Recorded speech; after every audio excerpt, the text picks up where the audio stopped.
Site सबाइनि दिनै जाबाय एप्रिलनि 4 थारिख गाइस रावबो लाइभ फैयाखै दखानाव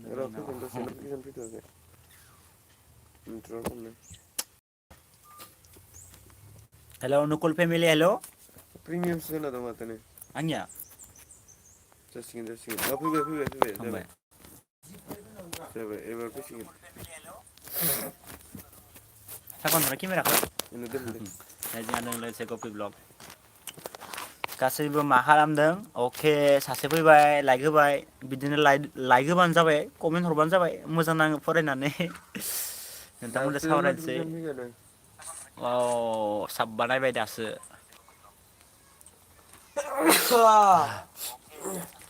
हेल' माइ गड ओइ सोर कल खालामनाय लाइभ फैनायफोराव डिस्टार्बनो कल खालामना होबाय थायोलै ब्र मिथिदों ना कलखौ जानाय अ माइ गड मेसेज होबायनो गाइस मोनाखैनो मा खबर मायाव दं गाइस आं दा बर्थमान न'आवनो दोङो गाइस ओमफ्राय दिनै एप्रिलनि 4 थारिख नोंथांमोना मिथिखादो माने जोङो साहित्य सभायाव थांगोन ओमफ्राय बि एम ब्लग आरो गपि ब्लगआ जोंनाव हर थादो गाइस ओमफ्राय आं इसोरखौ साहित्य सभायाव आरो दिनै लांबावगोन दिनै हराव दोङो आनिया ब्रह्म ना मामोन बै गायकआ दोङो दै मा जाखो लाइभआनो मायबा जादों दखन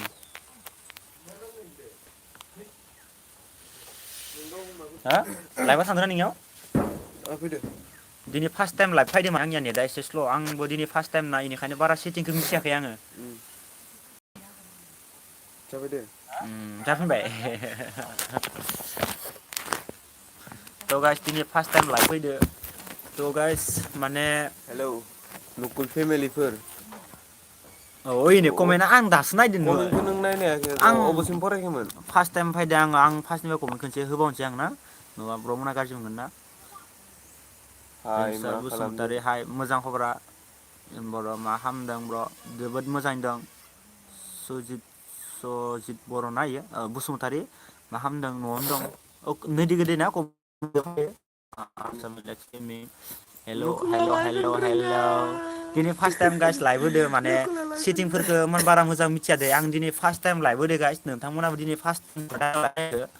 बेनिफ्राय गाइस आङो मोनसे खोथा सोंनोसै गाइस अ भाइ जोंनिया आमिदाबो माथो online from Baksa okay guys अबेबा होलेंदोंमोन नों थ' माने मा जाखो थ' गाइस आं माने दिनै मोनसे बुंनो नागिरदोंमोन आं भिडिअनि गेजेराव जोङो माने इउटुबार गोजान मोनसे मिटाप लानो नागिरदोंमोन गाइस नाव फाथाय सानदोंमोन मिटाप ओमफ्राय मिटापाव नोंथांमोना फैनो हागोन मा डेटआव आरो मा बार बेखौ नोंथांमोननिफ्रायसो नांगौ दे गाइस नोंथांमोना जुदि अकेबा जोंबो अके बे बमेन हरदों आं जोबोद मोजां नांदों खिन्थु आं भिडिअनि गेजेराव खोन्थाबाय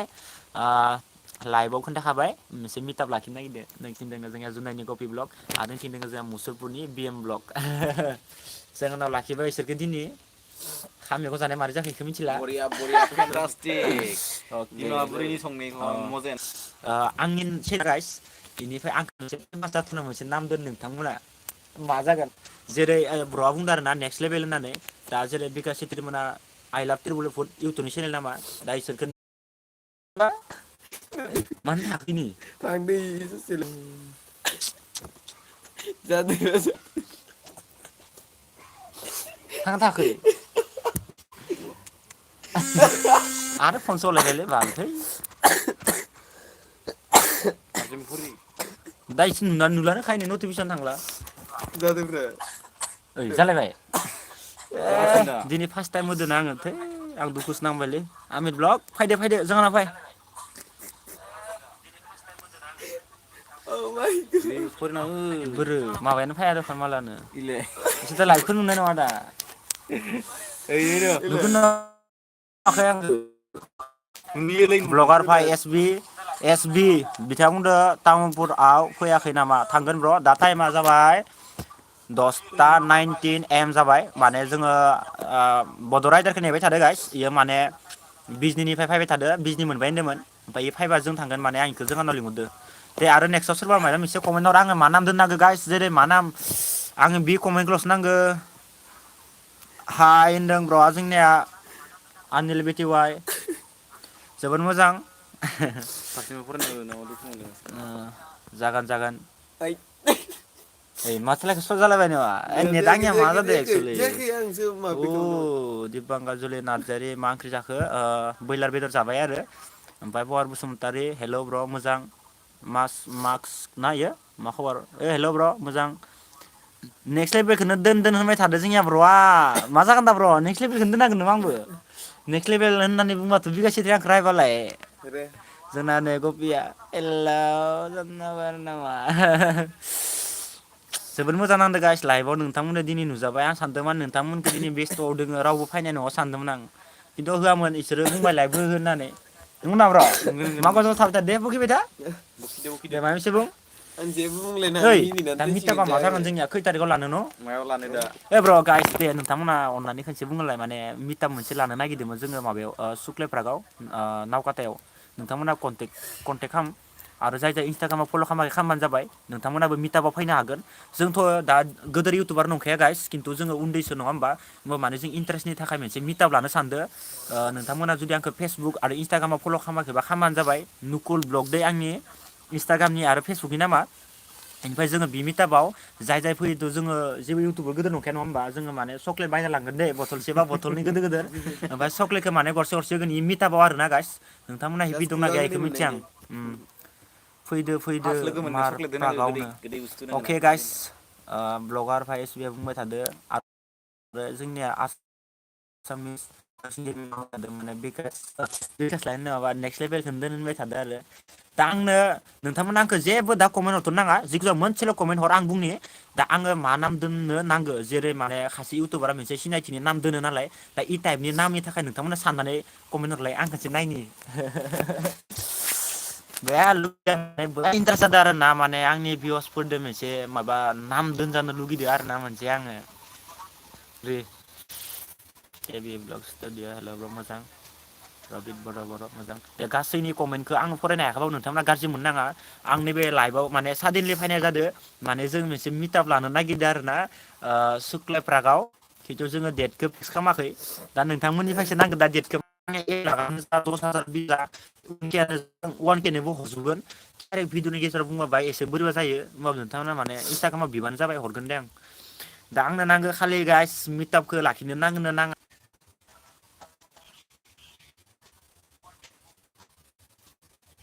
टाइम फैबाय आं बारा मिथिगोन ना नों बुस्थुआव मायो वाटसएप मानसिफोरा नायबाय थादों माने 13 जन नायदो आरो ना आदसा होमबा आंनिया माबा खिथादो दखन इग्र'ल'सो फैफिनगोन दे मानसिफ्रा नुयो माने बिथाङा जोंहा सोंखाबाय थादों गैला खमोना बिल'सो बिनो फायाखै ओइ नों आरो दयनो हरदो दखन दहायनिफ्रा दासो जिएफ फैदो दंना गैयालै रिप्लायनो जोंना नाम दोननो होनना बुंबा आयो मानो बिदि गोदै बुंथारदों गाइस मोनसे फेमास जाथावना मोनसे नाम दोनना होना अननानै फेमास जाथावना फेमास जाथावना नाम नांगौमोन आंनो माने एसे मोजां मैना दिमागखौ फिदिं बसुमतारी दे तक्ता आंनि मोखां इन्टारप्रिटेसन होदो लाब्र'नो ओइ थैबायलै दानाबा तक्ता मोखां लानो मानो कल खालामबाय थायोलै आं लाइभ फाइनाव कल खालामबाय बिराद दिस्टार्ब मोनो नेटआ थांनो हायो मिथिबायना से मा जागोन दा आरो आं भिडिअ नायदो नेटआ एसे स्ल' जाबायना आं नोंखौ मोजां मोनो थांनो थाखाय लाइभखौ नायबाय था होमबासो मिथिगोन मानि नुकि कमेन्ट फैबानो मेक्स बर्ड चेनेल हाय आदा मोजां आंनो दा खालि मोनसेल' नांगौ गाइस आंखौ मिटापखौ जोङो लानो नांगोन ना नाङा बिनि कमेन्टखौल'सो नांगौ बेनिखायनो माने साडेनलि माने नैबे लाइभआव फैबाय फार्स्ट टाइम लाइभ फैदोगा सिटिंखौबो बारा मोजां मिथिया बानो जाबाय ओमफ्राय जादोंना लाइभआ फार्स्ट टाइम लाइभ फैदो गाइस आङो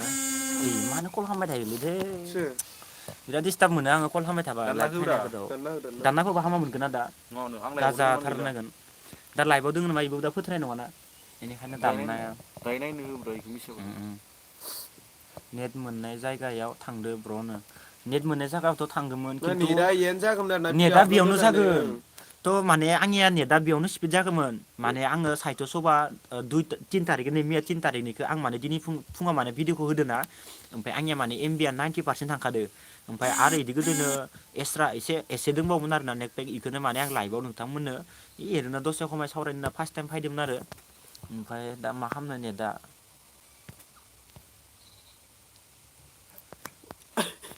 कमेन्टआ लागाव जोंना सांग्रिद ब्लग ओइ जोंना ब्र मोजांबा खबरा मा खबर ब्र दासो आंनानो मोजां दे ब्र नोंखौबो हामा मोननो हादे ब्र माने बहुत दिन जाबाय आंबो नोंखौ थगायनाय बायदि जादो दाख्लै लोगो हमनो थांनो गोनांमोन खिन्थु जादियासै हामा मोननो हादो र' खिनो थांगोन नेटा नङा मानो बिदि बुंखोलै ब्र बिग्राय अफिसार बहा दं आं दा न'आवनो दोङो ब्र जिखु जाया जों तामुलपुराव थांनो थाखाय रेडि जाबाय थादो दा जोङो बड' राइडारखौ नेबाय थादो बड' राइडारा मोनफैबानो थाङो जोङो बिजनि मोनफैबायनो रुनालि बांलारि आदा मा खालामदों दा बर्थमान आंथ' दोङो दा नोंथांमोननिफ्राय मोनसेल'सो कमेन्ट नांगौमोन आंनो माने जोङो मिटआप लाखिनो नांगोन ना नाङा इउटुबारफोरा जों मोनसे माने मिटआप लानो नागिरदोंमोन आरो माबायाव सुक्लाय पार्कआव नोंथांमोना खनसे कमेन्टआव खोन्थादो ना मा बुङो ब्र' नंगौ नङा मा राइट नंगौ अ मिटार नंगौ लाखिनांगौ ओमफ्राय नोंनि मथेबा नंगौलै बिथा जोंना बिराद उन्दुनो ओंखारदों नै उन्दुनो ओंखारदों माने जोंना खान्थि मथे उन्दुनो मोनाखै आं इसोरखौ मोजां बुनो हराव बक्स दामना होबाय थादों आं इसोरनो ब्लुटुथदो बुलटुबदो ब्लुटुथदो अके गाइस बिग्राय अफिसार श्यामल ब्लग भिडिअ लाबो ब्र तामुलपुरनि ओइ चामोल सालथै ओइ सालदे सोर सालदे बेयो चामोल सालथै औ बिग्राय नागाव बिग्राय ब्र जोङो भिडिअखौ आंथ' होखाबाय आरो दिनैबो मोनसे बनायनो थांबावगोन दिनैनि भिडिअ हिट जागोन दै नेना था गाइस गासैबो नेनानै था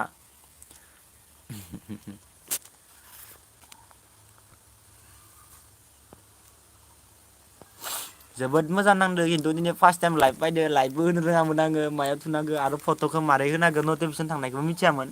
खिन्थु ब्र'मोननिफ्राय दा मिथिबाय एबार नेक्स्टआव माने एबार मोजां टारगेट लानानै लाइभ फैबाय थाखागोन आरो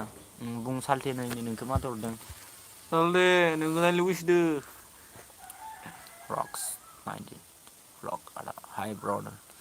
दे गाइस मिटआप लाखिनो नांगोन ना खिन्थु मेसेज रावबो हराखै दे मिटआपनिखौ ना मिटापनि रावबो ओइ बुङाखै थ' माने गाइस नै गोसोना खोनासं जोङो नेबाय माने थागोन तामुलपुर मोनसे मिटआप लानो नागिरदों इउटुबार गोजा नोंथांमोनाबो मिट खालामबा खामजागोन बेयाव थ' नोंथांमोना कमेन्टआव खोन्थाहर आंबो जुदि सिनायनो हायोबा माथो थागोन अके जागोन गासैबो कमेन्ट लानाङा जोंथ' जाय दा खाथिनि एसे खाथिनि आरोना येस बाराद्राय येस गोजाननियाथ' हानाय नङा हाया हाया ओंखायनो एसे खाथिनिया औ बाहाय खोन्थाहरबानो जाबाय कमेन्टखौ औ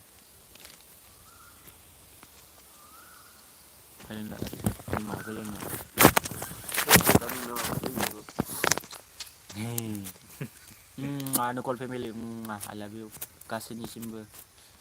लानो नांगौ मिटापखौ जोंना थ' ब्र'आबो मिटाप लाजानो लुगैबाय जोंना कुकु एफएफआ लागोन थ' आं लागोन दे खालि बे मिटापनि कमेन्टखौल' नांगौ होननानै आं नैबे लाइभखौ फैनाय जादों नोंथांमोना जुदि अनोबा नोंथांमोनाबो जोंखौ मिट खालामनो फै खाथिनि गोजाननियाथ' हाखानाय नङा होमबाबो नोंथांमोना सेस्था खालाम बिदि गोदैनो मिटा खालामनो नाजागोन आं खम दामि बक्स लाना थांगोन मिटापाव न' फन हरदो र' हेल' इन्जय खोरोम हेल' आसाम नों लाकि नों गेमिं मा नों मिनिखो जा थानायनि भिडिअ' दा नोंथांमोनासो मिथिगौ हेल' बेनिखायनो आरोना हा लाभ फ्रम क'क्राझार खोनाया थ' मिटापनि थाखाय प्लिज यार गासैबो सापर्ट होथारदों मिटापनि थाखाय मा मिटाप लाखिनो नागिरदोंमोन जोङो इउटुबार गोजा रायखांबाय नामा नोंथांमोननि कमेन्टखौ खनसे नांगौमोन आंनो माखो फिसा बिला इउटुबार ना औ लाखिनो सानदोंमोन हा आरो ना खेबसे नायनो लुगैदोंमोन नोंथांमोनखौबो जोङो नोंथांमोनखौ नायनो लुगैदोंमोन आरोना भिडिअ जों माने आरो नकुल इदि ब्लगनि मालाय र' बायदि माने लानांगौ औ आदा मिटा फ्रम लानांगौ आदा मंगलदै मंगलदै ओइ रुनारि बांलारि नों फैथारनांगोन खिन्थु मिटापाव जों डेटखौ खोन्थाबाना फैथारनांगोन दे खिन्थु एकदम आं बिराद फैजानो लुगैदों आरो आं लाभ फ्रम चिरां जों मा बुंगोन दा रुनालि बाग्लारिया बहानि आं कुकु एफ एफ लाभ फ्रम चिरां जोङो चिराङाव थांखागोन ब्र' नकुल ओइ रुनालि बाग्लारिया आगैया बहानि खोन्थाहरलाय जायगाखौ माबानि माने मंगलदैनि मंगलदै अ आंनियाव मालाबाफोर आङो गिबिअवे भिडिअ लाबोबाथाय बे आगैयानो मोनगोन आंनियाव खोथाना होखाबाय आं डाइरेक्टलि मानो होनबाथाय बे आगैया माने मोनफ्रोमबो भिडिअ' कमेन्टखौ हरबाय थाखायो आरोना औ मोजां मोजां स्टार्टिंनिफ्रायनो बे बाथ्रा आगैनि कमेन्टखौ सापर्ट नुबोदों होना आङो गिदिर गोदोनो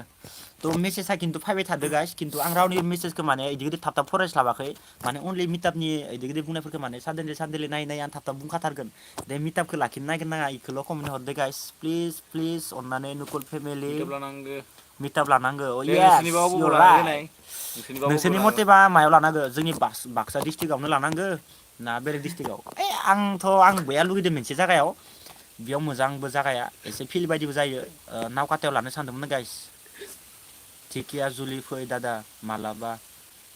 मालाबा नोङो सोरगोफुरि हाजोआव सोरगोफुरियाव थाङोमोन मोजाङानो जायगाया ओइ सोरगोफुरिया माबायावनो दा ढेकियाजुलियाव ढेकियाजुलियावनो थांगोन कार्बि आंलंनि राइट फैगोन कार्बि आंलंनि राइट फैबा ढेकियाजुलियाव हाबलांगोन बाक्सायावनो लानांगौ फै बाक्सायावनो मिटार लानांगो बाक्सायावनो। ज' जाबाय दे आखाइखौबो ओरै खालामखोनसै होमबा नोंबो इथिं हर आखाइया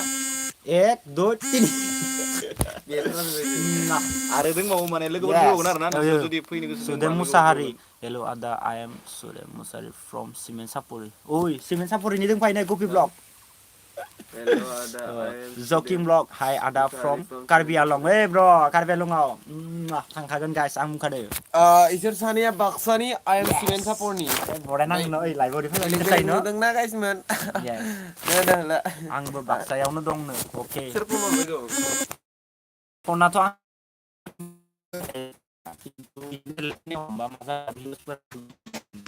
माबोरै जाखो आदा ओइ मा बुंबावनो दे रोमै बर' जेबो गैला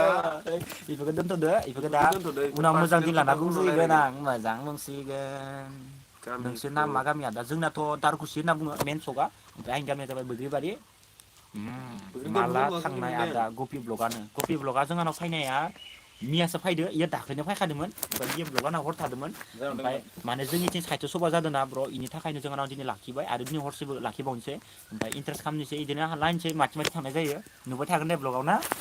नुबाय जोंना बर'मोना बिराद मोजां गुफुर आंल'सो गोसोम गोसोमब्रा एखेसो औ होमबाबो लाइभ फैदोंमोन खिन्थु नोंथांमोना इदि गोदै मेसेज हरदो मोजां नांदो खिन्थु आं मोजां नांदो दा जिखुनु जाया आं माने मिटापनि माबाखौसो सोंनो होननानै लाइभ फैदों आरो नोंथांमोना मिटाप लाजानो लुगैगोन ना लुगैयाखै आरो मिटापाव जाय फैयो नायनानै बिराद मोजां मोनो welcome to life members to जाबाय दे एबार लाइभआ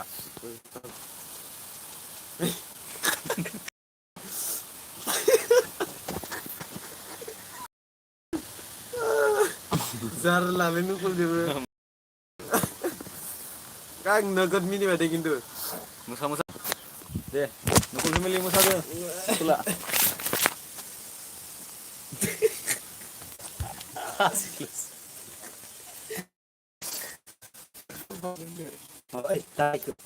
माबा खालामना दोन मालाबा लाइभ